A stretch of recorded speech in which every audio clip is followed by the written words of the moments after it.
Well, Nashville Predators picked up a win this weekend, but might have picked up an even bigger loss. Filip Forsberg leaves the game with an injury. An update on his condition and how the Predators go forth replacing him. Plus minus from the past week of Preds hockey. Coming up today on the Locked On Predators podcast. You're Locked On Predators, your daily podcast on the Nashville Predators. Part of the Locked On Podcast Network, your team every day.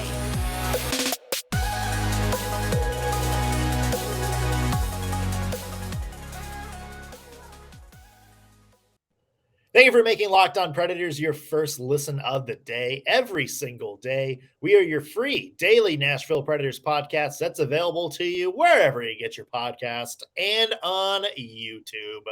I'm Nick Morgan. I'm a writer and editor at ontheforecheck.com, and I have a partner in crime.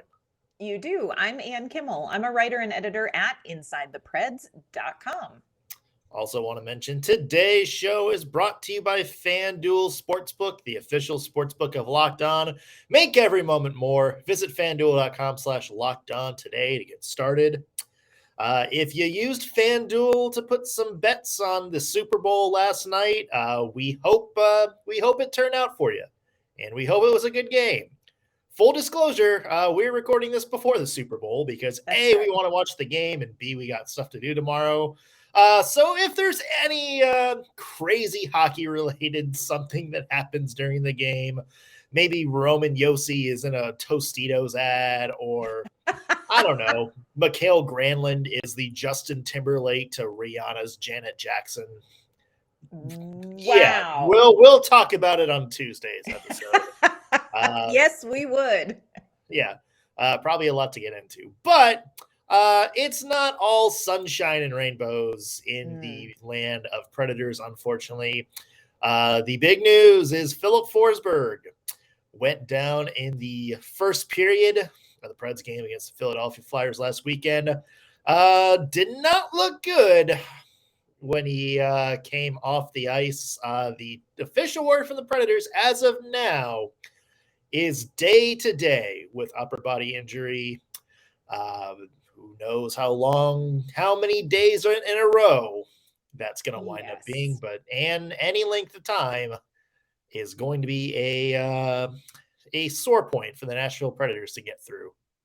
Yeah, this is literally worst case scenario for the Nashville Predators, because in a season where there's been a lot of inconsistency, especially with different players and scoring, Filip Forsberg really has kind of been the most reliable offensive player the Predators have had.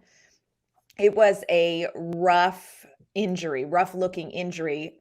Curious, Nick, what's your take? Did that look like a dirty hit to you, or did it look legal? No, I don't think it was a dirty hit. If anything, like if you're going to make a complaint about it, I would say maybe late would could be the word you use. Like it looked like the puck had already like gone way past, and Forsberg wasn't expecting the hit, and Ristolainen came in just kind of late and finished his check. But that's also kind of one of those just standard plays you see along the boards, 3-4 times in any hockey game. I don't think it was anything that the league would look at. I don't think it was anything worth a penalty. I think the reaction from the Preds on that one, Tanner Jeannot trying to go at him and eventually fighting Nick Delorier. I think that was more of, just kind of seeing the end result, a big hit that takes out your teammate is going to just draw a reaction anytime. But no, I don't see anything wrong with that. What's your take on that? I absolutely agree with you. I mean, was it a little bit, after he played the puck? Yes, but I don't think there was anything about that hit that stood out as far as being egregious in any way. I don't feel like it was a cheap shot. I don't feel like it was a super late hit compared to all of the other plays that you see in a typical hockey game. So for me, no, I don't feel like it was a hit worth a penalty. I don't feel like it's, like you said, anything the league would even look at. The cost to the Predators is super alarming, but I don't think the hit itself was a dirty hit. Now the question becomes if Filip Forsberg is day to day, and by day to day, I'm assuming they mean like a day is more than 24 hours, because looking at Forsberg, his just initial reaction in struggling to kind of get up, get his bearings, and get off the ice, this looks like pure speculation. The Predators are not going to say much, but it looks like this is going to take some recovery time for him. So the next question becomes, what do the Nashville Predators do with Filip Forsberg out of the lineup for day to day? Let's assume a couple of games minimum. What do the Predators do now? That's a great question. And I know what I would do. I'm just not sure that's going to be enough. Because here's the thing, we saw the Predators after Forsberg went down, out of choice, kind of having to shuffle the deck a little bit, play some guys a little bit higher. We saw Yakov Trenin playing on that top line a little bit. Tanner Jeannot also spent some time. They kind of mixed and matched, had different groups going at different times. And you might be able to do that against Arizona, but you look at the end of this week and you have the Boston Bruins at home on Thursday, and then the Florida Panthers and Minnesota Wild. And, if Forsberg's not going to be 100% for those, are you going to get enough production from the guys you have now to kind of step up and get you through these critical games? And at that point, it's, do you look till Milwaukee and look, is there a guy here that can, maybe not completely replace Forsberg's production, but take up a big chunk of that in the right situation? Is Phil Tomasino that person? Do the Predators give him a shot? Luke Evangelista, does he make his debut? Somebody who is very comfortable playing on a top scoring line situation. It's just going to be rough because there's nobody with the style of Forsberg's offensive skill. Just that shooter, that finisher. He plays in Seattle now, but there's nobody currently on the roster that I think is a natural replacement for Forsberg. Yeah, I agree. And it was interesting watching social media because immediately people said, okay, this may be the opening for Philip Tomasino to come up. And I would definitely wouldn't say that that's out of the question. I think perhaps, but you also have to remember, you still have Tommy Novak, who was a healthy scratch. So I'm wondering if coming into the Arizona game, if the Predators may pause and just slot Novak in and keep Jankowski in, or whether they are going to go down to Milwaukee. And if they look to Milwaukee, Nick, is Phil Tomasino the obvious choice? It seems like Predators fans feel like he is the obvious choice. He does have lots of NHL playing time, but if you look at Milwaukee, he's not the top goal scorer. He's not the top point scorer. You have Kiefer Sherwood, who is leading in goals. Kiefer Sherwood had a little NHL time, but that kind of fizzled out pretty quickly after the season started.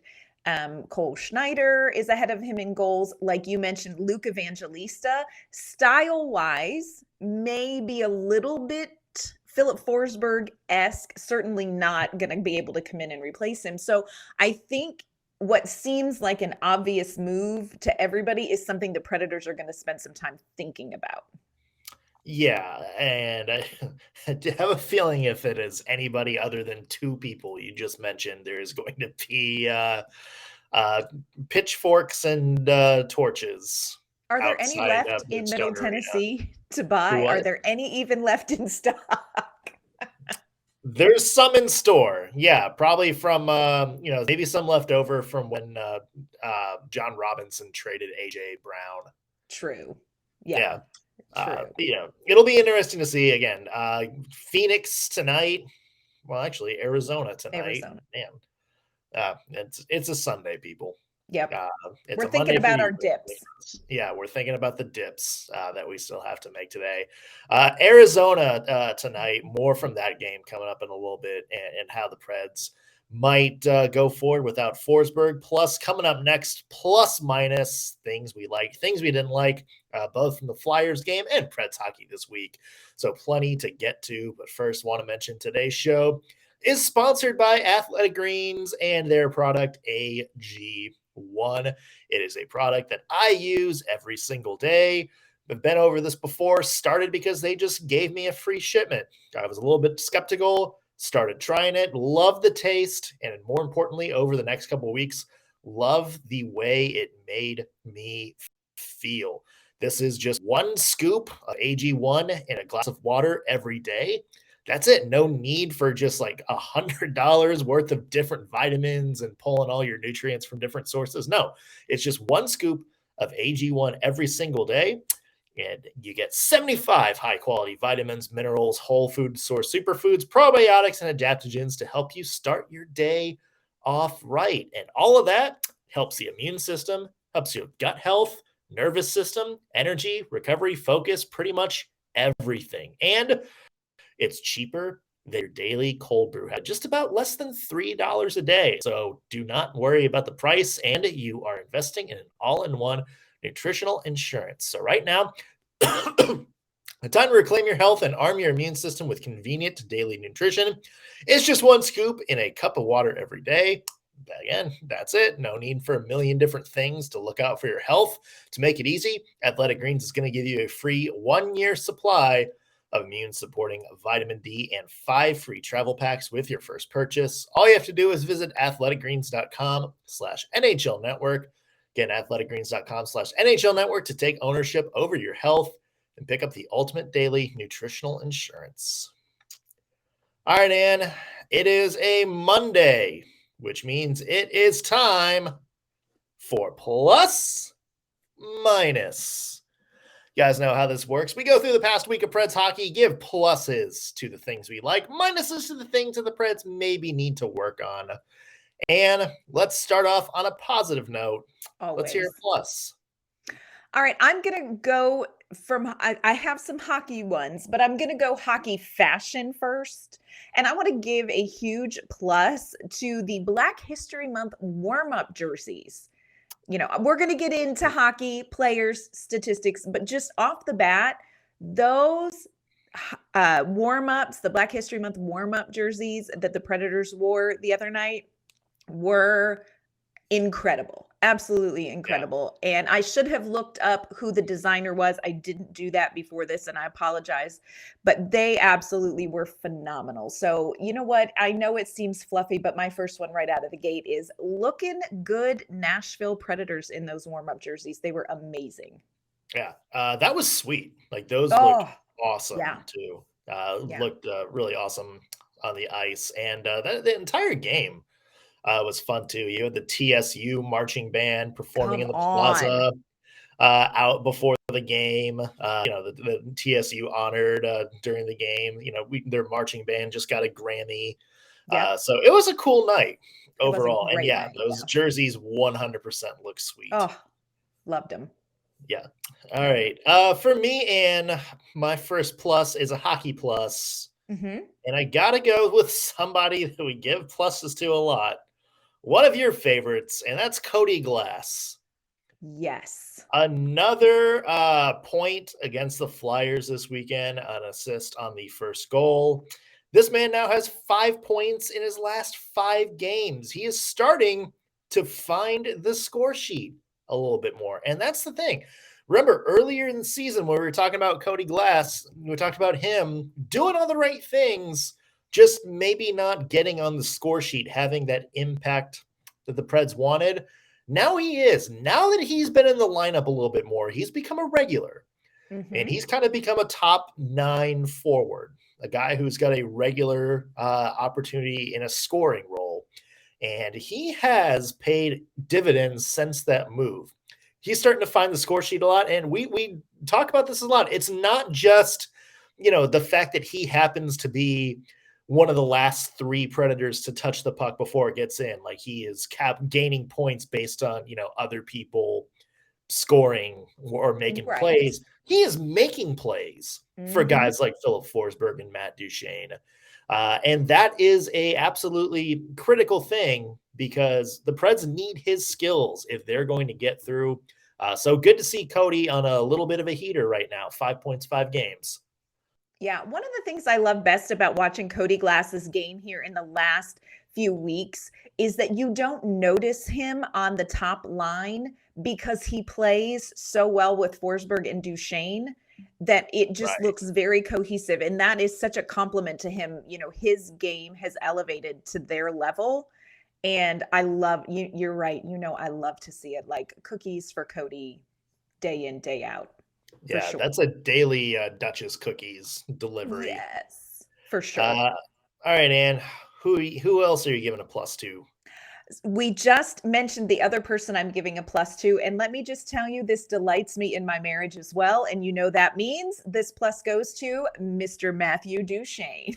Come Matt on. Duchene this week had 2 goals and an assist, and just is really playing well. And again, goes back to what we just talked about with Cody Glass. That top line, Forsberg, Duchene, Glass, really were generating some things. We'll have to see what happens with Forsberg out. But here is what I will say about the play of Matt Duchene. Losing Forsberg, you lose a very distinct style of play, a very distinct offensive weapon. Matt Duchene is a player who can fill that if you can keep him going at the pace he's at. So I think not only did he have a really good week, but I think looking ahead, Matt Duchene is somebody who's going to have to kind of carry this team a little bit while Forsberg is out recovering. So I feel positive about it. My husband has to wear his Matt Duchene t-shirt to the next game because Duchene scored in overtime. But I really feel like, Duchene is on a roll. I feel like he's comfortable in his game. And like I said, he's the player I'm going to be looking at as we wait for Forsberg to get back in this lineup. Yeah, they're going to need him to step up. Also, since that players only meeting, Ann, that closed door, which followed that St. Louis game where you and I both mentioned Matt Duchene didn't exactly look like he brought his A game. 5 goals in those 5 games, 2 more assists, so 7 points in 5 games since that happened. And if you go a little bit further, he's kind of more on the scoring pace that he was last year. That set him to, break the Preds goal scoring record. So Matt Duchene, another guy starting to heat up. Yes. All right, Ann. It's got to be negative, right? We got to be a little bit negative sometimes. We have to have a minus. Yes. And my minus goes to shooting accuracy. Oh, take it home, friend. Take it Dear home. God, can the Predators put something on net? I mean, it also doesn't help that maybe you just lost your best pure shooter on the roster. But we went through this when we did the Vegas game. 6 shots on goal in the first 2 periods. And it looked like it was kind of trending that way against Philadelphia. Oh. The Preds had like those 3 quick shots early in the game, and then it just kind of went, it was like a 10-15 minute stretch without a shot. Yes. And they were shooting. It just wasn't getting to where it needed to be. He had like Mark Jankowski wide open net, ring one off the post. You see like good chances. I think Juuso Parssinen had one that just kind of sailed over the goal. The glass on the boards behind the Flyers goal got a bit of a workout, and yes, during that Flyers game, a lot more block shots too. And I know the Preds like to be patient, wait for their chances, but it seems like sometimes you should just kind of fire at the net and see what happens. Yes. It feels a little bit like they're in the ready, fire, aim stretch instead of ready, aim, fire. Like it's not a moving target, guys. Like it's right where it's been since you started playing. Yeah. So that for me, they did not change the rules. The rules have not changed. It's not moving. It's right there. In their defense, Philadelphia blocked 30 shots. So, and Philadelphia plays kind of a tight defense, but still, y'all, it's right. My family laughs at me because one of the things I say when I watch hockey is it's right there. And I want to say that about the net. It's right there. It's where it's been the whole time you've played. It didn't move. Didn't move. Yeah. Not great. Yeah. Not Yeah. great. The Flyers, give them credit. They blocked a lot of shots, but at the same time, you would like to Woof. see the Preds, the chances they do get, maybe hit the target a little bit more when they get the looks. I think that would be lovely. Really. But, Of course, we don't ever end on minuses. So in just a minute, we're going to wrap up plus minus with some pluses. And then we're going to take a look ahead at the Arizona game. What do the Nashville Predators need to do to be successful? And what are they going to do to get 2 points? Because let's face it, y'all, we want 2 points. We're going to do that in just a second. But first, want to let you know that this episode is brought to you by our great friends at FanDuel Sportsbook. It is the midway point of the NBA season, and now is the perfect time to download FanDuel, America's #1 sportsbook, because new customers get a no-sweat first bet up to $1,000. That's bonus bets back if your first bet doesn't win. So just download the FanDuel Sportsbook app. It is safe, secure, and it is super easy to use. And then you can bet on anything from the money line to point scorers and 3 points drained. You can include player props, points, rebounds, assists, and they have some exclusive bets like the 2x3. Will they score 2 3-pointers in the first 3 minutes? You can bet on that. Plus, FanDuel even lets you combine your bets for a chance at a bigger payout with a same-game parlay. So don't miss the chance to get your no-sweat first bet up to $1,000 in bonus bets when you go to FanDuel.com/lockedon. That's FanDuel.com/lockedon to learn more. Make every moment more with FanDuel, an official sports betting partner of the NBA. all right, Ann, do we have another minus to get to? My only other minus, my huge minus was, again, accuracy, missing the net. My only other minus is I am bracing myself for fan reaction to whatever happens with Forsberg out. I am bracing myself. The armchair GMs were already going at it before Forsberg got helped off the ice. And so for me, the minus is just anticipatory. Because let's face it, this is going to be a poop show in Nashville if it doesn't go a certain way. So for me, that's a minus. Dreading it, friend, dreading it. Yeah. I was going to say the only other minus was going to be Zachary L'Heureux. Let's talk about that for a minute. Can we talk about that? Oh, yes. I feel like we probably should. We should talk about this. Yeah.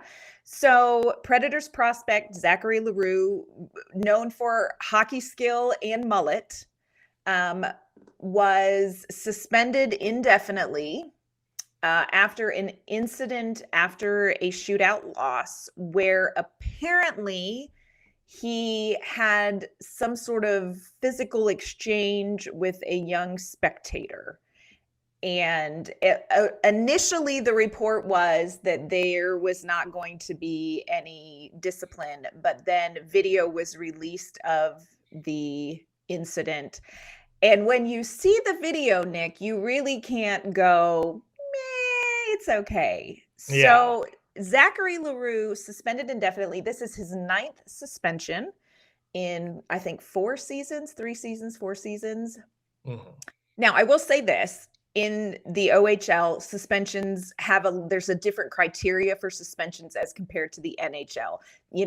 They tolerate a little bit less. So it's not like, quite as egregious as if you had an NHL player with 9 suspensions in, that short a time period. But man, Nick, what are the Predators going to say about that?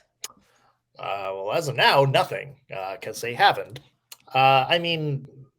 Look, this is a guy that his temper hasn't exactly improved since the Predators drafted him, and that was something that we've been saying for 2 years. It's like, yeah, Zachary L'Heureux is going to be like a good like a fireball kind of player, but yeah, he kind of needs to have a little less Happy Gilmore in his game.